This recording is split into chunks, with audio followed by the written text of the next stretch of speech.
So my slides are on Indico. You can take the PDF. So yes, good morning. I will discuss collective effects, 2 slots, one before the lunch, one after, and I will start slowly with some slides, pictures, simple. Then I will go to the blackboard, simple mathematics to discuss the concepts. Then I will go back to the slides again to show you pictures, and then maybe what we can do with more involved mathematics.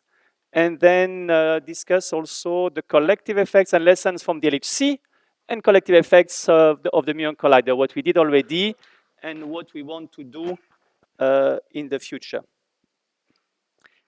before concluding on this, okay?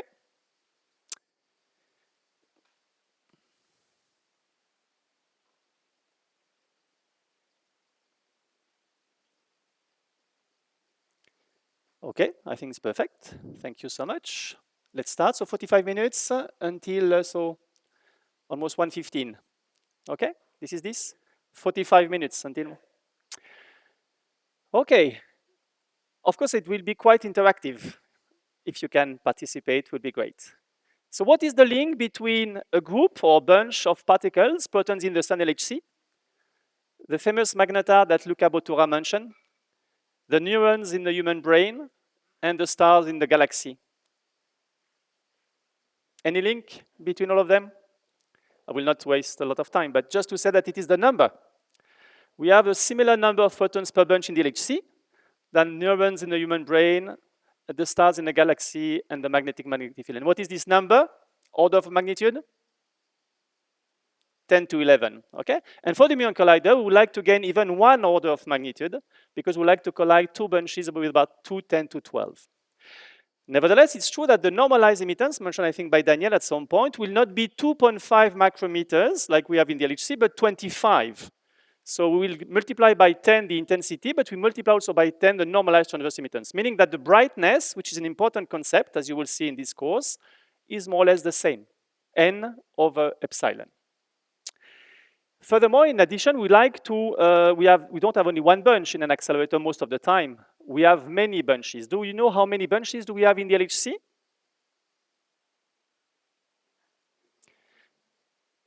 Almost 5,500. Why? Because we have 2 rings. So in one ring, 2,700 more or less, and the other as well. So, and we need to keep the control of this. So we need to keep control of one particle, charged particle, 10 to 11 particles grouped together in a bunch, and about 5,500 bunches. So how do we do this? As you know, and we would like maybe to for the muon collider to collide only one bunch of mu plus, again, one mu minus. Of course, here we don't have, with the muon collider, the issues of linked to many bunches, as I will discuss maybe later. So we need a force to do this. You know the 4 fundamental force, and in particle physics accelerators, we use only the electromagnetic force. So at the heart of all this, we have the Lorentz force, written in Cartesian coordinate on the left, cylindrical coordinate on the right. E is the charge, because here I consider a proton or mu plus, but it could be any charge, of course. Okay, so this is what we need to manipulate. So in theory, for us, we want to manipulate some charged particles. It's quite easy. We just need to create some electric field and magnetic field. So RF cavities to create the electric field, to accelerate or decelerate, and magnetic field to have the dipole to bend, quadrupole to focus, sextupole to correct chromaticity, etc., etc. In practice, this is easy. Once you have the force, but in theory it is easy. In practice it is not easy because you have some limitation and the fields will not be perfect. So then you will have errors that you have to take into account correctly. When you have the force and you want to move to the motion of the particles, of course, we will use classical dynamics. So the first is Newtonian mechanics, more physical, let's say, and then we can use also Lagrangian and Hamiltonian, which is, let's say, more mathematical. Then what are some other subjects, like quantum mechanics, special relativity, and general relativity? Most of the time, general relativity is not used, no, but quantum mechanics is used only when you discuss scattering, superconductivity, damping. But most of the time, our particles are just hard points. And what we are dealing with is classical relativistic mechanics, meaning that we use Newton's second law. F is dp over dt, but P is mv, m gamma m0, v beta c, meaning that we include special relativity. Okay? We have different types of particle accelerators: linac, cyclotron, synchrotron, rhodotrons, ALAs, and all this.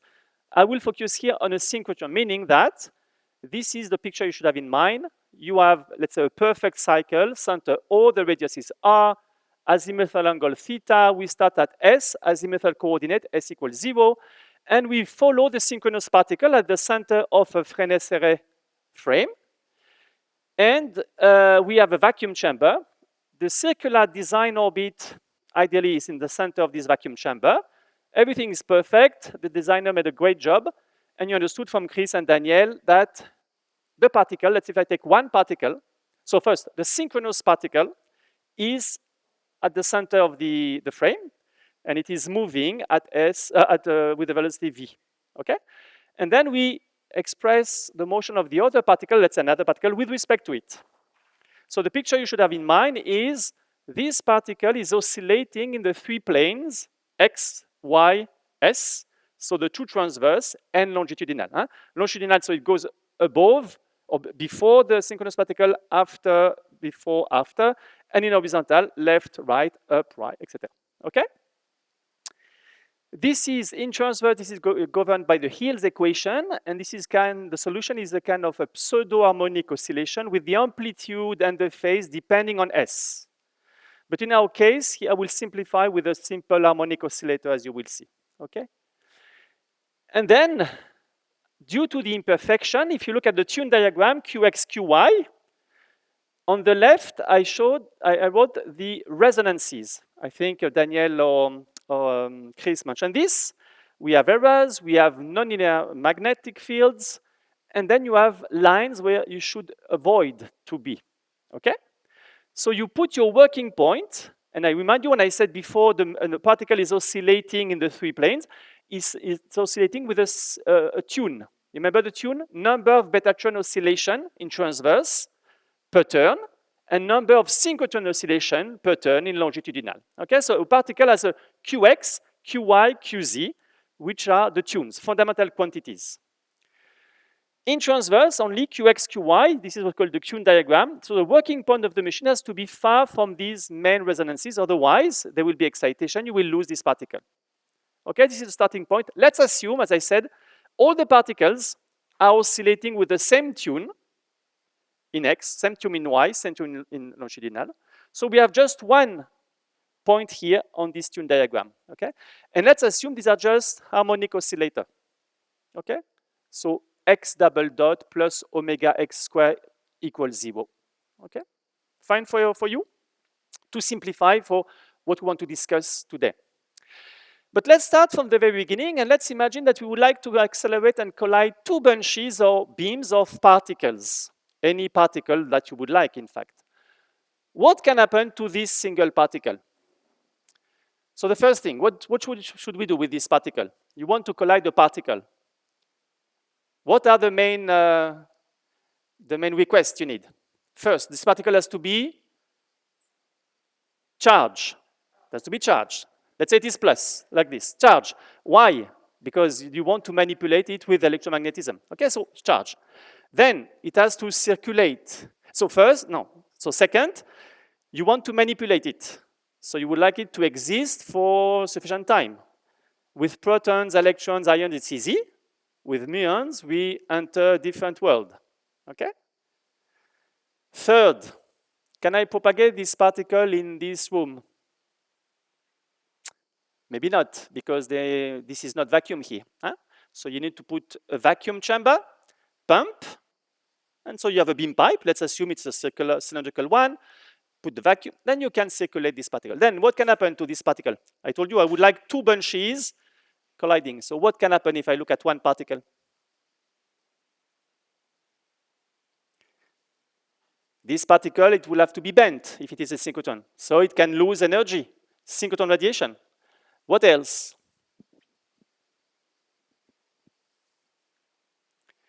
This particle is inside a bunch. Next to it, there are also charges. They will influence. You have to take this into account. What else?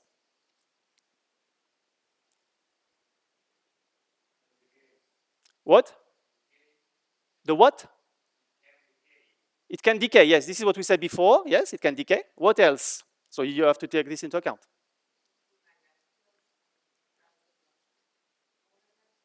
It see the field of another particle?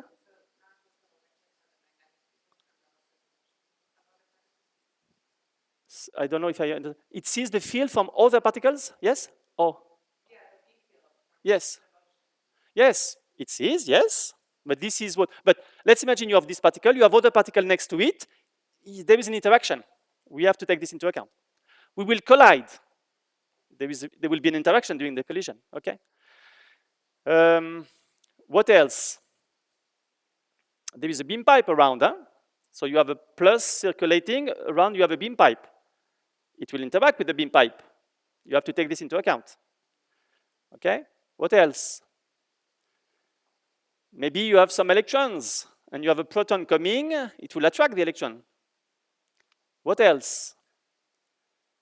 You see all these that we have to take into account. He mentioned this, now cooling. The particle will have to go through matter. What will happen? Okay, so I summarize all this here. You can have a look. But what I would like to say is that in need to be charged can disappear, synchrotron radiation. Of course, with the E and B field, we use the principle of longitudinal phase stability, transverse, strong focusing in transverse. There can be synchrotron radiation. The Coulomb interaction of two particles next to them is, in fact, you have two regimes linked to the Debye length. You can have collisions, intra-beam scattering to check, or space charge. Then you have the beam-beam, which is very similar to the space charge, but it is in opposite direction and it is localized at the interaction point. And then here I highlight, in fact, what we consider like collective effects. This is space charge, beam-beam, wake fields or impedance. It is the interaction with the surrounding vacuum chamber, so the equipment. And we have related effects like RF heating, coherent instabilities, etc. You can have also electron cloud or two-stream instabilities in general, but it is not a problem for the muons. And we have this new mechanism of studying the interaction with matter, okay? Plus the interplay with all the other mechanisms. So you can start to see now that this is a very interesting field. People like you who loves theory, there is a lot to be done. Plus, of course, all the numerical simulation tools. Just to say that synchrotron radiation will help for the disintegration, as you know. Special relativity, will help for this. Synchrotron radiation is small for muons. Beam-Strahlung disruption is small for muons, and we have no two-stream instabilities, but we have other effects. So let's now start to compute with simple math with the equation at the root of everything. So what is the equation at the root of everything, do you think? I have an electron here. No, I have a proton here. If the velocity is 0 and it is going in this direction, I have a proton here, or muon, mu plus, a charge. What are the field lines? Velocity is 0. What are the field lines? Do you know how it is? Like this, okay? In all the direction. So this charge has a field like this in the field direction, okay? From this, you can apply Gauss law. This is the famous law. And then you have this epsilon 0 integral of E ds is the integral of rho dv. Okay, so then you can see that E is the charge divided by 4 pi epsilon 0 r square, because the surface here of the sphere is 4 pi r square. Okay, this is usually what you know. Now, if the velocity is, let's say, about c, not exactly c, how is the field? How is the electric field lines around? Yeah? This particle is moving along S. It will become like this.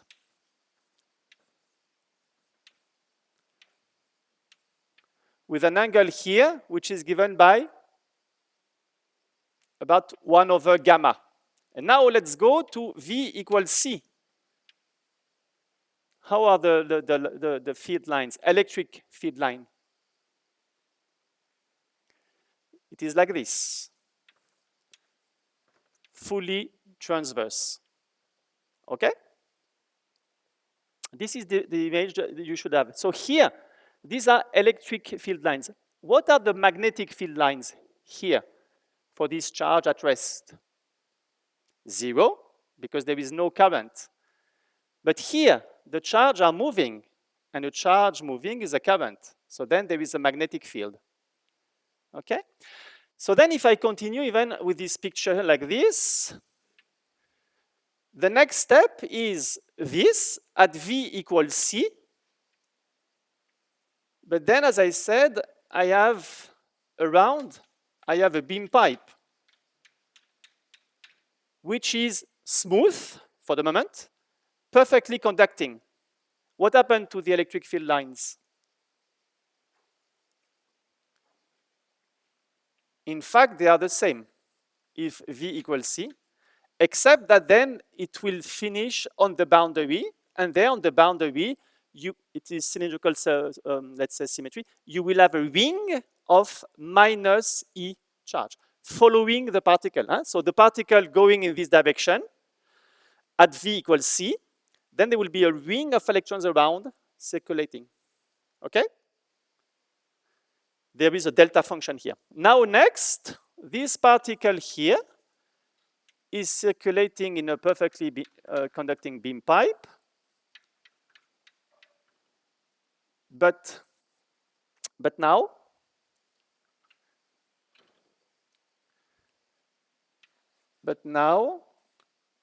so with its transverse field, but now here, there is a discontinuity. What will happen here? You have something here, you have a perturbation. The pipe is not perfectly conducting or smooth. You understood before that if the pipe is perfectly smooth and conducting, the proton is circulating with a transverse field, and then you have a ring of electrons around following. Now you have a small perturbation here. There will be some scattering, meaning that the proton is going through this direction, and then some field is scattered here. But during the scattering, the field here, or the proton, sorry, is moving. And at some point, the scattering will reach this position. But the proton will be here already. So you see, in fact, that the field linked to the particle will interact with the beam pipe, and later will come and perturb the particles which are behind this beam pipe, this proton, because it cannot go above, because it goes at the speed of light. And this is the concept of wake field, a field which is behind. Okay, so when the particle will interact with the environment, with the beam pipe, it can create some wake field behind. And then you have also, in general, the case where the proton is circulating in this beam pipe,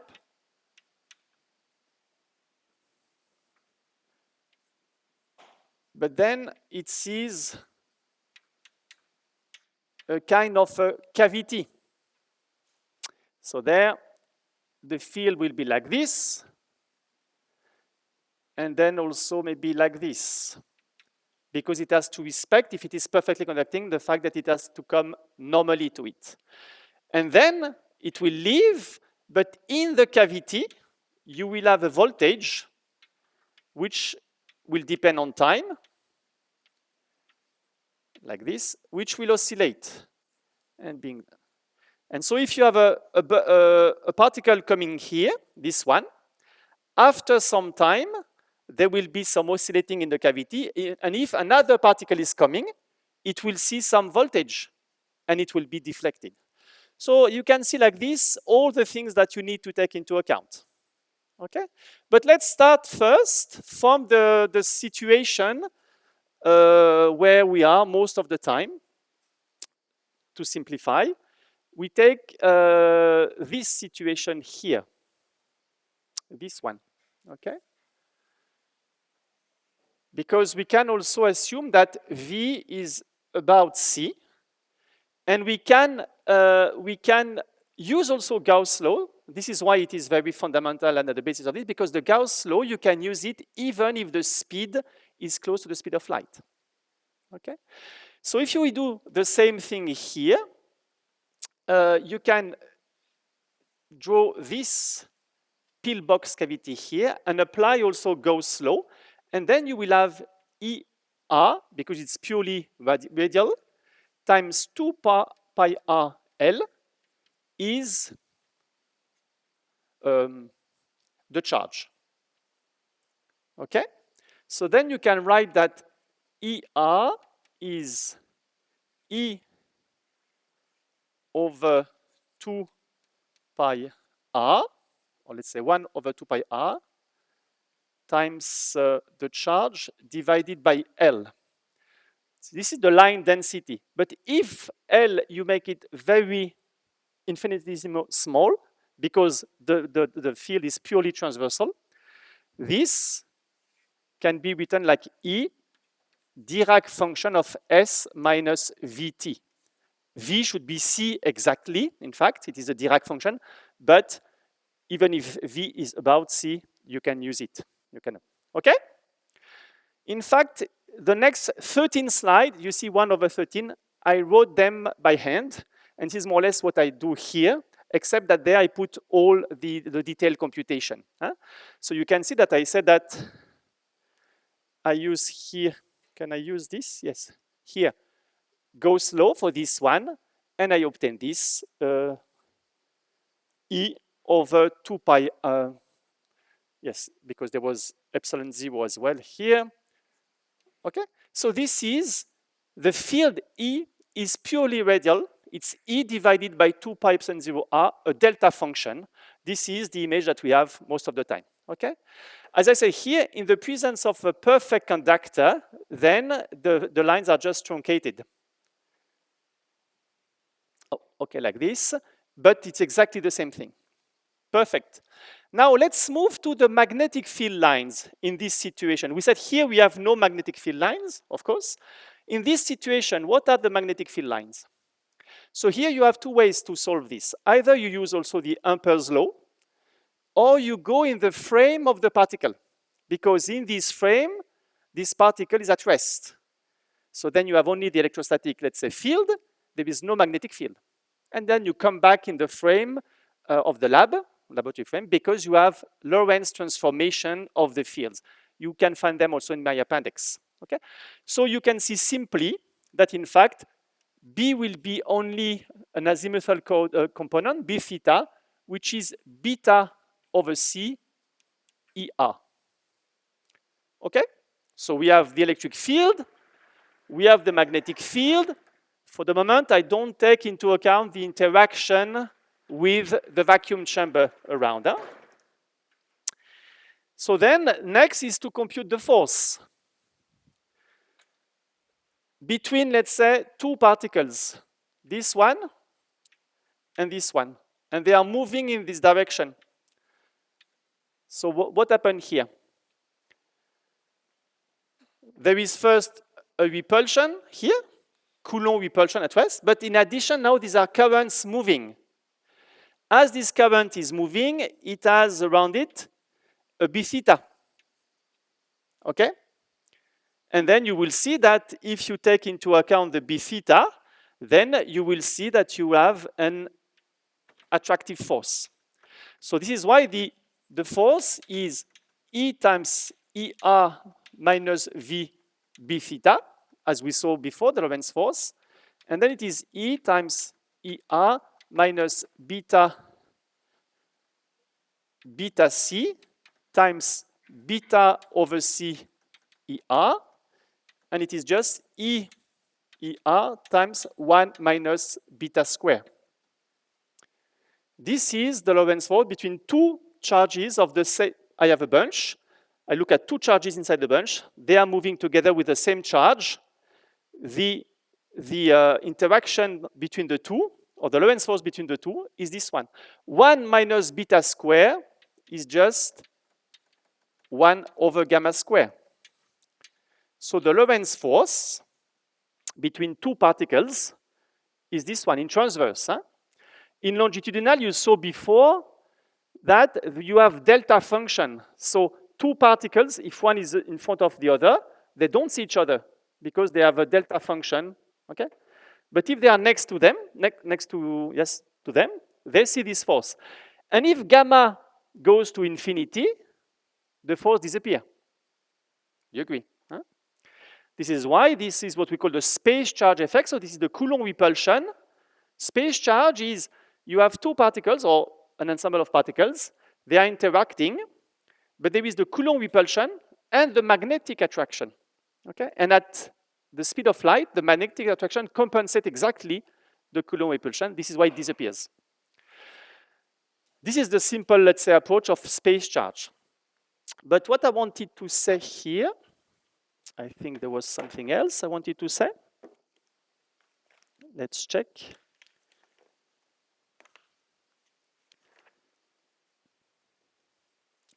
Yes.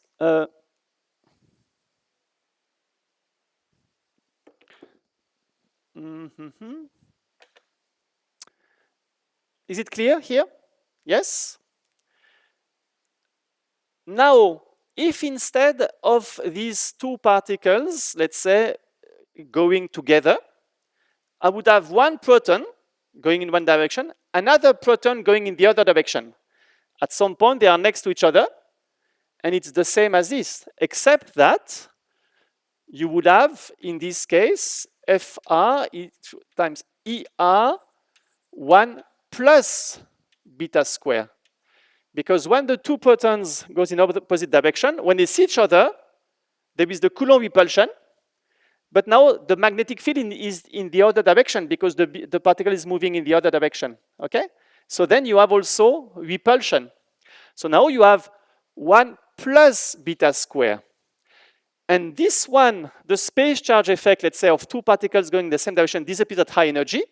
This is why space charge is important at low energy, but not at high. But this one, the beam-beam effect, because we call it beam-beam, does not disappear at high energy, because at high energy, beta is equal to 1. So then this will be equal to 2. So space charge and beam-beam are very similar, except of this factor. Beam-beam is not disappearing at high energy. Space charge is disappearing. All this you don't need to take. It is all there normally. Huh? I go to this slide. Here I discuss even what we call the catch-up distance in the case of a wake field when you have a wall discontinuity, but maybe I don't go in detail now. And this is when the bunch is going through a cavity with this voltage, as I showed there. So at the top here, you see the Lorentz force. This is what I said before. And by the way, now, if I come back to this case of two particles moving in the same direction, you have this force. You see that it disappears at high energy. Whereas, this is in the lab frame. Huh? So I see two particles next to each other. They move together. Gamma is infinite. There is no force between them. Okay. Nevertheless, if I go in the rest frame, the particles in the rest frame, they are at rest. There is the Coulomb repulsion. So what is the problem here? In the rest frame, you have an electrostatic force. But in the laboratory frame, you don't see any force. Why? Because the motion is, in time, is infinitely dilated. So you have a force, but in the lab frame, it took a lot of time for the particle to move, even infinite time. So they are not moving, in fact. Interesting, huh? Now, this was for two particles just to see how it behaves. Now let's take a more realistic case. We go to the case of a beam. Okay, so now you have a beam like this, circulating in a beam pipe. This is the case that I showed here. I define here some quantities. A is the radius of the beam, B is the radius of the vacuum chamber, and then J is the density, I is the current, rho is the charge density, lambda is the line density. You can apply Gauss law for R smaller than A, so in the beam, or R between A and B, outside of the beam. And, yes, and I forgot this, by the way. And you will obtain this, this result for the radial field. It will be lambda of S times R divided by 2 pi A square epsilon 0 for a particle inside the beam. Okay? The beta contribution will be the same as before. Beta theta is beta over C ER. So the radial component of the Lorentz force is just E ER divided by gamma square. The only difference now is that we have a beam, and the field ER is different from the field between the two particles. Okay? And it's proportional to R because it's a constant density here in the beam. And it's proportional to lambda of S, so the longitudinal distribution could be constant, but it could be also a Gaussian distribution, as we have in a bunch, for instance. Yes, I forgot to say here that I said here, if the two protons are moving in opposite direction here, I have the Coulomb repulsion plus magnetic repulsion. Okay, but if for mu plus mu minus, when we collide a mu plus with a mu minus, in fact it is the same, but this E here will be minus E. So you will have Coulomb attraction plus magnetic attraction. This is one when you have two bunches in E plus E minus, for instance, when they collide, there is a kind of a pinch and then a kind of a disruption because there is a lot of extraction between the two bunches. And by the way, this is where you can have also Beam-Strahlung, and then you emit photons and all this, because particles are, let's say, they radiate during the bending from the other beam. Okay, this is in transverse. In longitudinal, I can do the same computation starting from another Maxwell equation, which is rotational of E is minus dB over dt, okay? And this is the rotational formula in cylindrical coordinates. If I take just the second, let's say, component, I can show using also Z is equal to S minus Vt, meaning that if the synchronous particle, let's say, is let's say I look at a test particle, which is behind a source particle, and I call Z the coordinate of the test particle. This is why it is S minus Vt. There is some simple derivation here, and I can end up with a force Fs, which is now minus E divided by 4 pi epsilon 0 gamma square d lambda of Z over dz times J0, which is this factor 1 plus 2 logarithm of B over A. B, radius of the beam pipe, A, radius of the beam. Okay, let's assume it's kind of a constant, it's just a factor. So what you see now, we just computed, because here we have Fr is ER. So we have now the force. If you have a constant beam inside the beam pipe, the radial force here, the Lorentz force is given by ER. So it's E lambda, line density, R divided by this. And the longitudinal force is this one. So the longitudinal force is 0 if lambda of Z is constant. Okay? And it's different from 0 if lambda of Z is not constant. So now that we have this, you saw that we computed two forces. Now that we have the two forces, we can compute the effect on the beam. Let's start from the radial force. As I told you before, I assume that all the particles are harmonic oscillators, meaning that they are all moving like this, or respecting this equation. X double dot, so the second derivative of x versus time, plus omega x square x equals 0. These are harmonic oscillations, okay?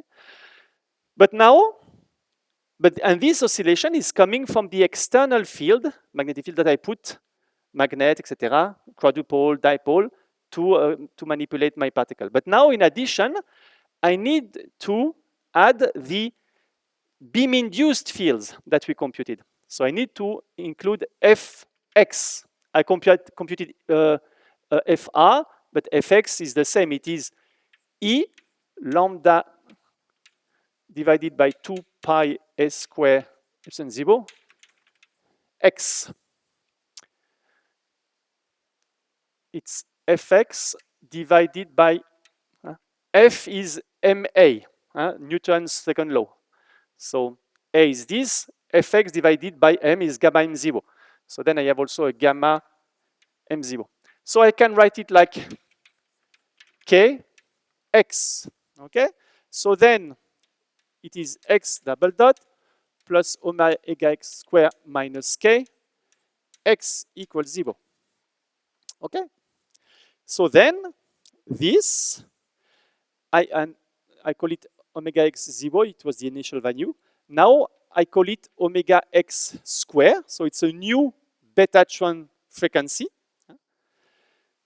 which is omega x 0 plus a delta omega x square, which is omega x 0 square plus delta omega x square plus 2 times omega x 0 delta omega x.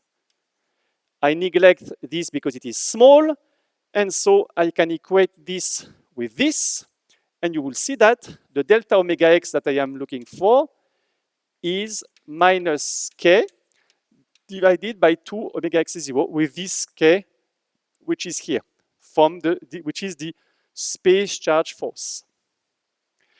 Now, if I recompute all this, and I gave the detail in the next slide, expressing it in the correct, let's say, with the correct parameters, assuming lambda is a Gaussian distribution here, okay?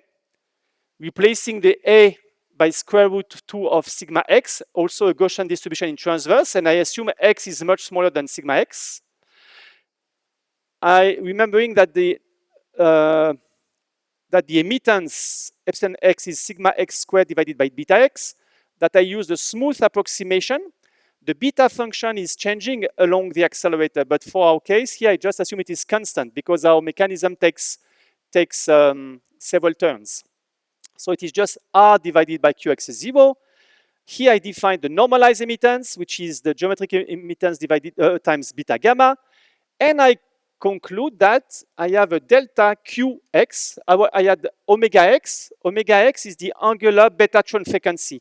If I divide this by the revolution frequency around the accelerator, this is the tune. So I have now what we call a tune shift maximum, because it is for x very close to 0, which is just given by this formula, minus Rp divided by 4 pi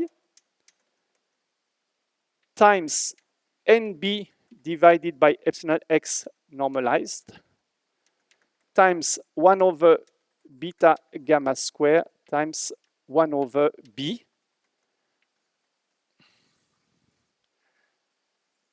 where b here is what we call the bunching factor, and let's discuss this in detail. So, you remember I said all the particles have the same tunes, qx, qy, qz.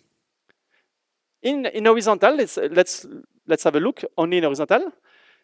Due to space charge, linearized space charge, the tune is changed. I have a delta qx, and the maximum delta qx is in the center of the beam for x small, and this is minus, meaning that it is defocusing always, Rp divided by 4 pi. This is a constant. Rp is the classical radius of the particle. So this is a constant. Nb divided by epsilon x normalized, it is the brightness. Here, this is number of particles in the bunch. This is normalized emittance. So if you want to increase the number of particles and decrease the emittance, this will be big. Then you have a 1 over beta gamma square. So it's much more critical at low energy. If you go to high energy, it will disappear. And then you have 1 over b. B is the bunching factor, which is square root of 2 pi sigma z, the bunch length, RMS bunch length, divided by 2 pi r. For a coasting beam, meaning a debunch beam around the accelerator, this b is 1. But for a bunch beam, if sigma z is small, b is small, and so 1 over b is huge. And so you have a huge effect. This is why it will be better to reduce the radius here. If you have to choose, you can reduce the radius of the machine to increase b to help for space charge. This is why sometimes it can be counterintuitive, but sometimes we build another accelerator with a smaller radius to reduce this space charge tune shift. Okay? What is the issue of this? You remember what I told you before? My working point is here in the tune diagram. Now I have a tune shift, meaning that this QX will not be here anymore. It will go through the line. And this is the maximum QX in the center. But in reality, there is a spread of it because it is a nonlinear force. And if I compute this correctly, I will have a tune footprint that I have to accommodate in the tune diagram. I will show pictures after.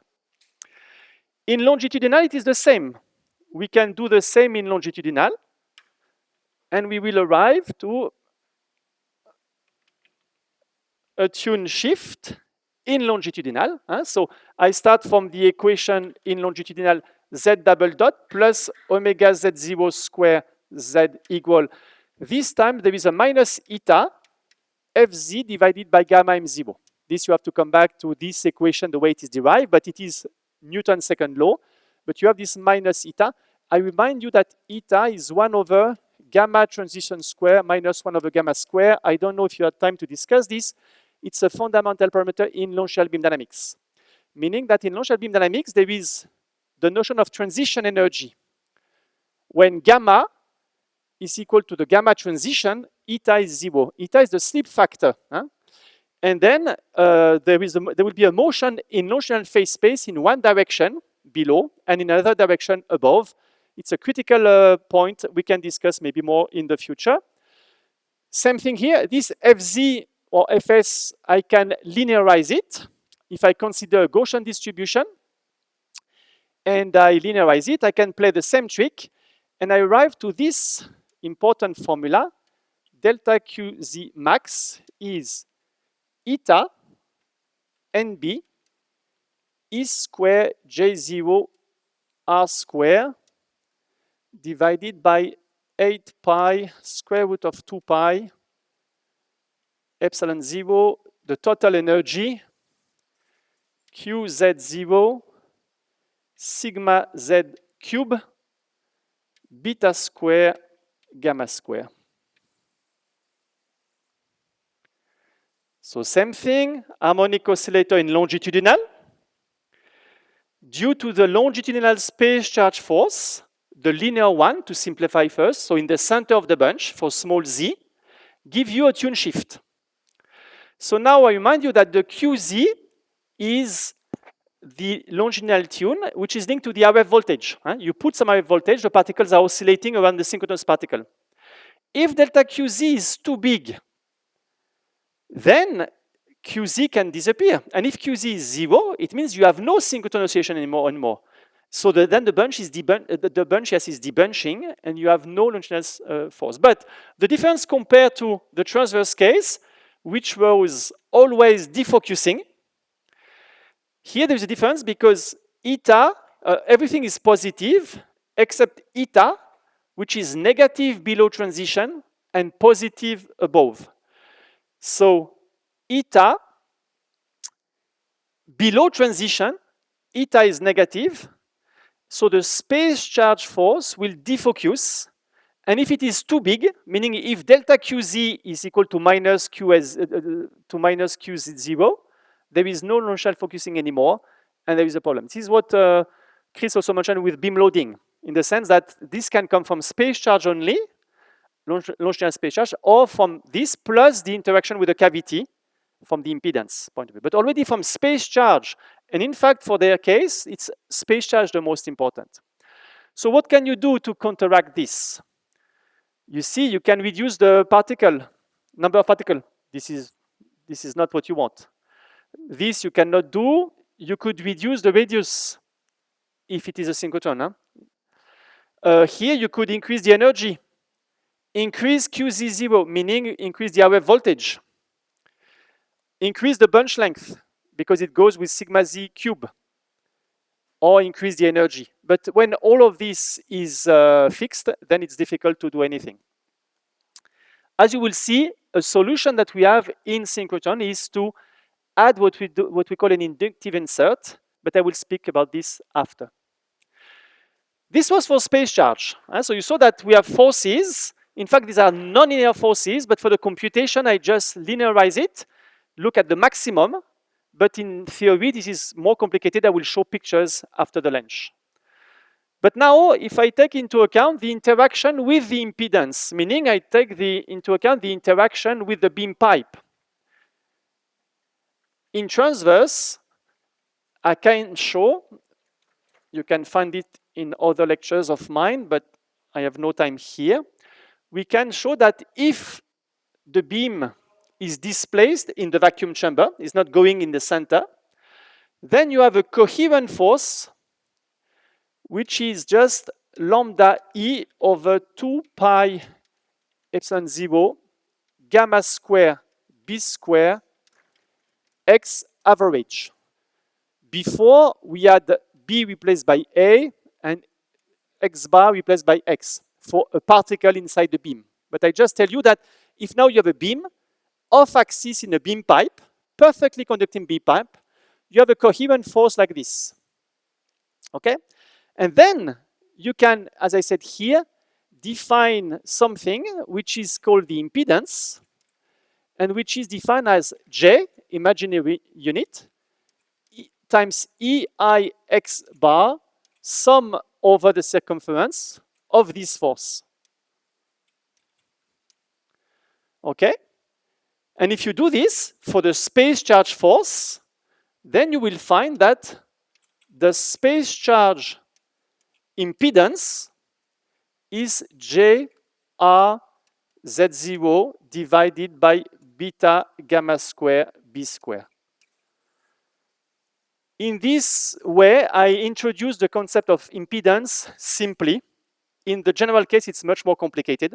But at least like this, you see that the impedance is in fact, as I say here, it gathers all the electromagnetic response of a given machine to a passing particle.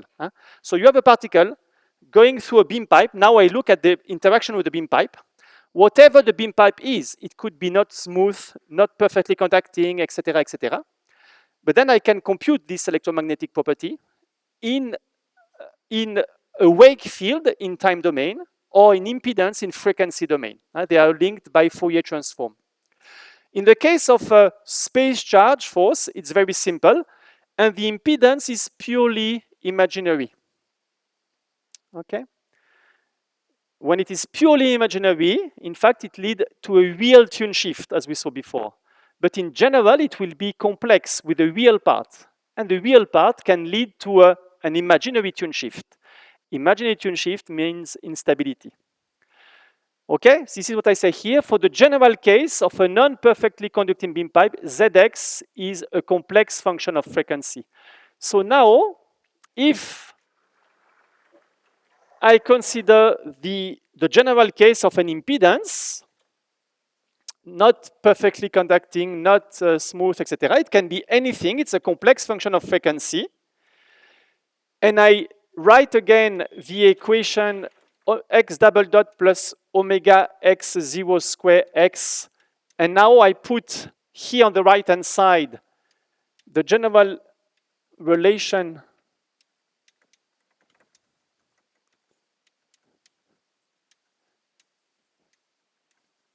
So you see the difference.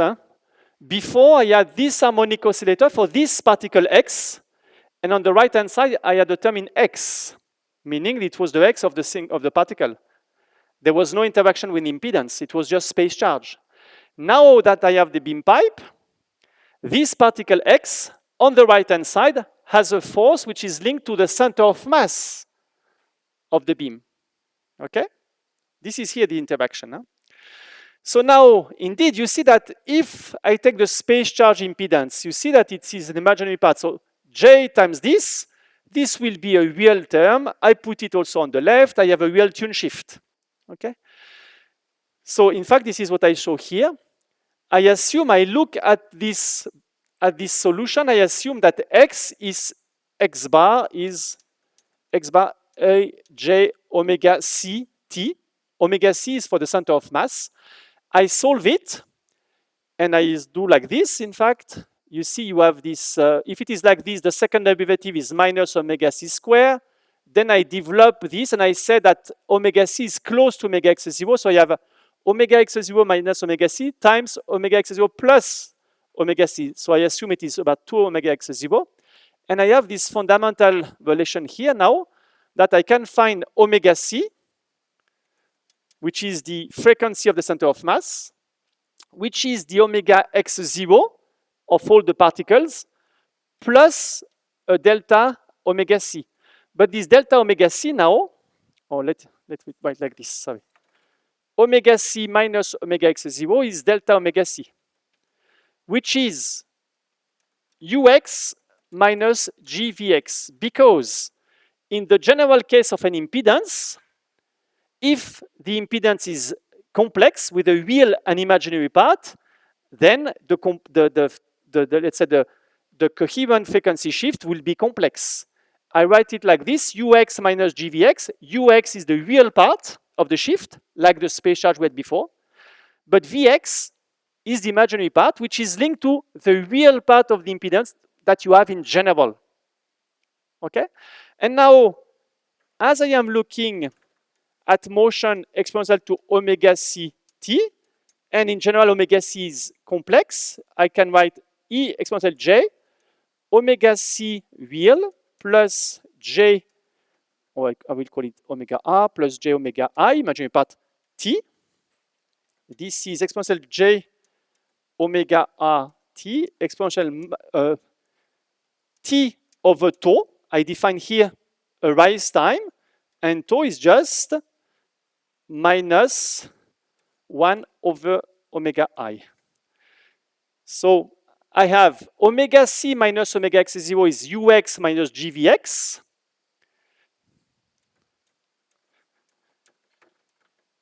And in the exponential, I write that omega c is complex. I have the real part here and the imaginary part here. Imaginary times imaginary disappears. So here I have exponential t over tau. Meaning that if tau is positive, meaning if v is positive, if this v is positive, I have then an exponential growth. The beam is unstable. X bar is oscillating, growing, and it will reach the vacuum chamber. Okay? I propose we stop here. And like this, you saw that when the bunch or beam is interacting, or the space charge interaction gives real tune shift in horizontal and transverse, horizontal and vertical, and in longitudinal. When you put the beam pipe, if the beam pipe is perfectly conducting and the beam is in the center, you have this space charge impedance, same thing. But if the beam is offset, and if the beam pipe is anything in general, the impedance will be complex, and you have an instability rise time given by this. The beam becomes unstable. Then you need to stabilize it. How to stabilize it? Next step. Okay, thank you for this morning.